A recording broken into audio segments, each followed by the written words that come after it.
Hey y'all, Miss Harper here to go over our reporting category 5, exponential functions. Alright, so this is a new unit we haven't seen before. So the three types of functions that we see in Algebra 1 are linear functions, quadratic functions, and now this is our third one, exponential functions. Exponential, keyword there, exponent, so you'll see where our variable is on this guy. Alright, so our standard form, we are going to call this y equals a times b to the x power. So exponential, the reason why it's called exponential is because our variable, our x variable, is now raised as an exponent. Alright? Let's see. So A, we're going to call A our starting point. Okay, so just a little side note. This is a very light version of exponential functions that we're going to be looking at here.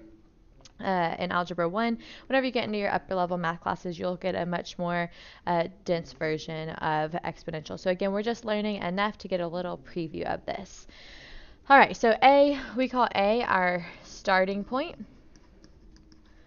All right, so that might be like the initial value, and we'll see some examples here soon. For example, if you're depositing money into a bank account and it has interest accumulating, the starting point would be the amount of money you put in the bank to start with.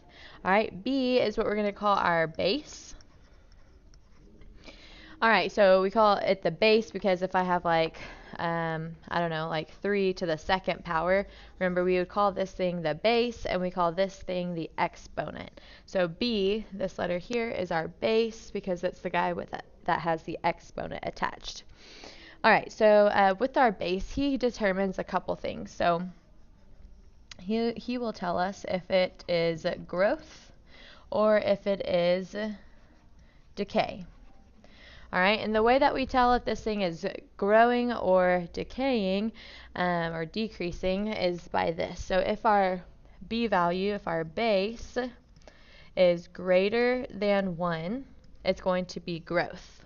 All right, and on the flip, if our base is between 0 and 1, so if our base is greater than 0 but less than 1, like a decimal or a fraction, then it will represent an exponential function with exponential decay. Sorry, words are hard today. All right, so again, if it's going to be growth, our base is greater than 1. This b value will be like the number 2 or 4 or 6. And then if it's decay, it'll be like 0.2 or 1/4 or something like that. Okay, it'll be a value between 0 and 1.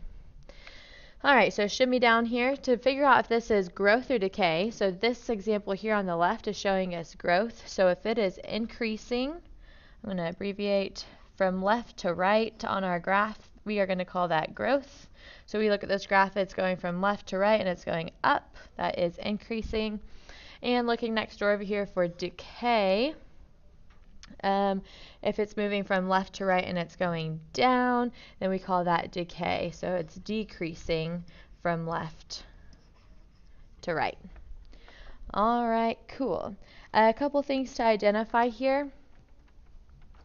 Let's see, so our y-intercept, we always got to remember what that guy is. We have a y-intercept there, and we have one over here. So my y-intercept on this left graph is going to be at the point 0, -1. 0, -1. And then my y-intercept for this graph over here would be at the point 0, 1200.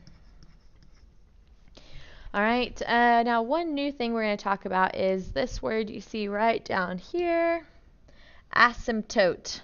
It's a funny word. Get your laugh out. Again, that's asymptote. All right, so what is an asymptote? So an asymptote, let me show you. We'll write our definition. It is an invisible horizontal line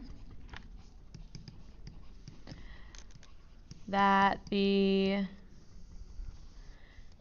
graph approaches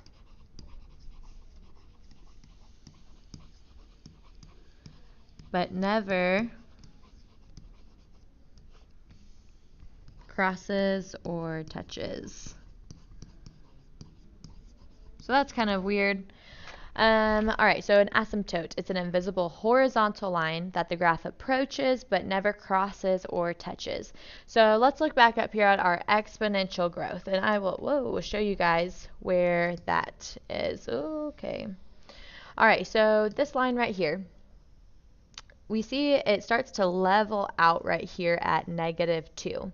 So actually, if I were to pick a point, let's say I picked this point right in here, that value is not actually at -2. It's at like -1.999999999. It's going to get as close as it can to -2, but it's never actually going to reach -2.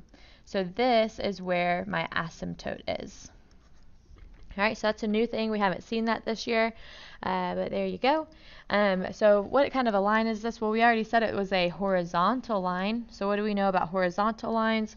Well, you should be thinking hoi vux, okay? Specifically hoi. It's a horizontal line, so our lines will always be y equals and then some number, whatever number it passes through our y-axis. So for example, my asymptote on this graph, my asymptote, I'm going to abbreviate, is going to be at the line y equals -2, wherever it passes through that y-axis there. All right, so looking next door over here, where would our asymptote be? Well, this one's not as distinct, but we can just assume that it's going to go down here and cut off at 0. So this would be my asymptote. So my asymptote on this graph, asymptote here, would be at the line y equals 0. You could say maybe like 100 if you were thinking it was breaking through about halfway here, but it's not super clear on this one. Most of the time it will be very clear, like it showed on the left example. All right, so for the below graphs, let's list if this is growth or decay, find the y-intercept, the domain and range, and the asymptote. All right, so I'm going to do this first one with you, and then I want you to pause the video and practice the next two examples. So first, if this is growth or decay. All right, so look back at your previous examples. Is this one going to be growth or decay? This one is, in fact, decay. It's decreasing from left to right. All right. Next thing, it says to find the y-intercept, or the yint, as we like to call it, right here. That's a joke, by the way. Don't actually call it that. All right. So 0, -2 is my y-intercept. Our domain, well, remember domain is representing our x values from left to right. So if I look this way, it's going on and on. It's going to keep going on forever that way. My right bound will keep going forever and ever this way. So moral of the story here, our domain is always going to be all real numbers. All right, all real numbers. And then our range. So the range might be a little hard to see right now, but remember range is our y value. So that's lowest point to highest point. All right, so actually usually what I tell my students, it's usually easier to identify the asymptote, and then we can identify what our range is. So let's find the asymptote. Hopefully you see it's right here. All right, so that is at the line y equals -3. All right, and so our range and our asymptote are always going to be related. Now for our range, he's never going to actually equal 3, right? Our definition of an asymptote said he'll get really, really close to that number, but will never actually touch or cross there. So our range is going to be anything, so the lowest point here is -3, and then anything greater than that. Now, if you remember with our quadratics, we would say it was y is greater than or equal to, because we actually had a point there at the vertex for our range. But here, we can't say that it's ever going to be equal to -3 because of that invisible boundary line that we call the asymptote. So your range will always be y is greater than whatever number you have hooked up with your asymptote. So go ahead and pause the video real quick. Pause. Fill out your next two examples and see what you get over there. All right, so hopefully you're finding this again. Maybe you got these same answers as me. So on this middle one, it is growth. It's moving from left to right, and it's increasing there. Our y-intercept is at the point 0,3. Remember, our domain is always going to be all real numbers. Our range and our asymptote are always going to be related. So our asymptote was here at the line y equals 2. Therefore, my range is going to be y is anything greater than 2. All All right, last one over here. It is decay. Now this one you might have got some different answer. Oh, I actually wrote the wrong thing. Pause. Woo, rough day, y'all. Okay, sorry about that. So, all right, so decay, my y-intercept is up here at 0, 800. Domain, oh, this is a symbol, by the way, for all real numbers. Some of your teachers may use that, some might not. It's just an abbreviation that I'm using for all real numbers. Then our asymptote. Now, you might have got something different here. Why did I... Oh, okay. So here, you might have said something different. It's kind of hard to tell on this one, but again, usually they're pretty distinct. We decided that it would be at the line y equals 100. Therefore, my range would be anything greater than 100. If you put y is equal to 0 and y is greater than 0, that's not too bad either. Again, it's not very distinct here. So a couple quick notes in regards to our domain and range for exponential functions. We can decide that our domain is always going to be all real numbers, which is also used by this symbol that I used above. It's just a fancy R. And then our range is always going to be related to the asymptote. So related to the asymptote. And remember that it's always going to be y is greater than. It will never have the equal to sign there. All right, so it's always going to be y is greater than some number. Cool. Let's flip over to the back. All right, so looking over here at the back, what to remember. So for anytime you get a table, remember that you can always use your calculator. So use calc. And then you can plug it in to y equals and then look at your table. All right, so we can always match up our tables. Now there's other ways to do this too. You could do an exponential regression. If you're curious about that, you can ask your algebra teacher to show you what that looks like.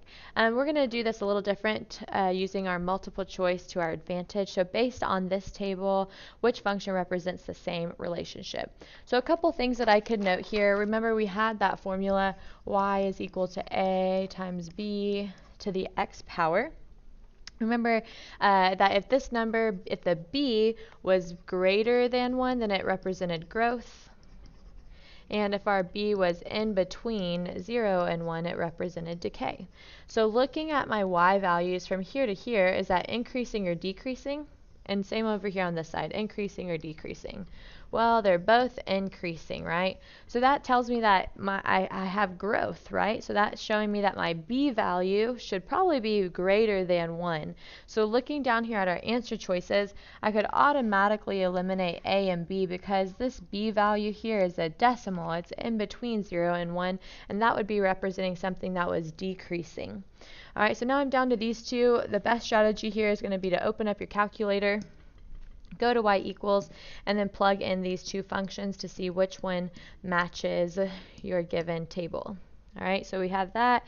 Now here's how you raise something to the x power. You use this caret key right here, raised to the x power, and then I can go look at my table to match that up. All right, so if I look at these two tables, it looks like 0.65, 0.25, 1, and 3, 4. So actually all 4 of these points do match the given table. That tells me that my function here is going to be C. All right, I know if I plugged in D, I would not get a matching table there. All right, as far as writing equations goes, this is actually going to be a slightly different formula than what we were talking about on the front. This is going to be one that you do need to remember. It might be familiar too. You may have actually seen that before. All right, so here's that formula. Again, it might be something that looks familiar. You may have seen something similar to this. Some of my students were like, oh, compound interest, PERT. All right, so yes, those things are considered exponential functions, so you have seen those things before.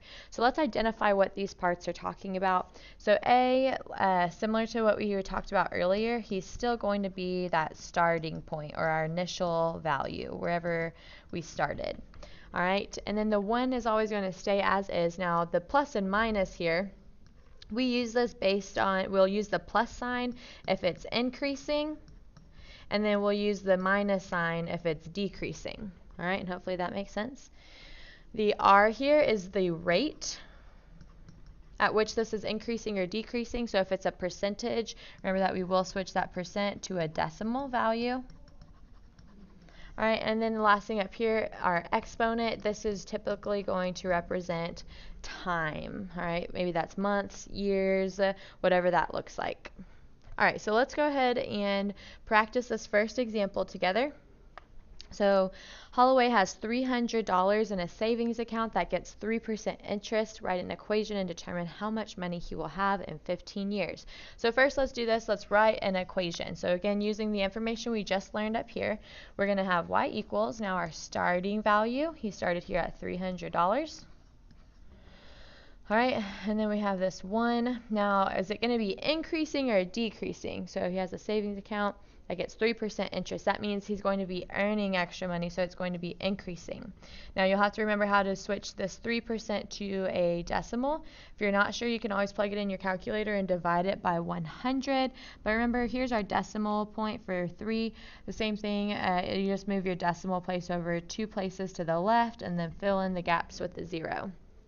Okay, so this is going to be 0.03 to the x power, and that would be our equation for this. Now, just so you know, you can simplify here inside your parentheses, so sometimes you might have 2 different answers that look similar, or you could also call it this, 1 plus 0.03 is 1.03. All right, so these 2 things are equal to each other. Again, we just combined like terms there inside our parentheses. So there's our equation, and we want to figure out how much will he have in 15 years. Well, remember that x value is representing our time, so what we would do is just plug in 15 for x, and then we would plug that into our calculator, and let's see. So we have 300 times 1.03, or again you could say 1 plus 0.03, all raised to the 15th power. So after 15 years, he's making $467. Okay, now we're talking about money here, so the appropriate value to round to would be to 2 decimal places. Think about the change, okay? So $467.39 is how much he would have there. So yeah, 3%, not very much, so 467.39, and we could call that money, and there's our answer, okay? So you guys go ahead and pause the video, see what you can do on this next one, see if you can set up your equation, and then you can restart your video to see if you got it right. Just a quick hint though, depreciates is the opposite of appreciate, all right? So to depreciate in value means to lose value. So it's going to decrease in value. So go ahead and pause, give that problem a try, and then you can come back and check yourself. Alright, so you can go ahead and check out my work, see what you did, plugged in everything. Here I simplified it. Seems like a weird number. Again, you can leave it in this state if you want. And then I switched out my exponent for a 5 because after 5 years, that's where she ended up. And it looks like after 5 years, her car is going to be worth about $10,000-ish. Alright, so the last example on here, this one's actually different than all the other ones. So let's read it real quick. Harper currently has 6 tutoring students. Since she is such a good tutor, she keeps getting referrals, and it doubles her number of clients each month. Write an equation for this situation. How many will she have in 4 months? All right, so this one's a little bit different. So this thing doubles. That's not like a percentage like we've seen on the 2 previous examples. So what this thing is telling us is what we call our multiplier. So it's a little bit different than a percentage, and this is how we're going to set this up. So we still have our starting point, which was 6 students to start with, and then our base, our multiplier, it says that she doubles every month. So we're going to represent that doubles with a 2 and then raise that to the x power. So let's say it said it was like it's cut in half every time. Then instead of using 2, I would use the fraction 1/2. Okay, or if it triples, then I would use the number 3. Okay, so that is the multiplier. So how much would she have after 4 months? I would have this. Swap out that exponent for a 4. We can plug that into our calculator. So 6 times 2 to the 4th power, and we get 96. All right, so that means after 4 months, she would have 96 students, which would be awesome because then I would be very rich. If you have any more questions about this, go see your algebra teacher. Thank you.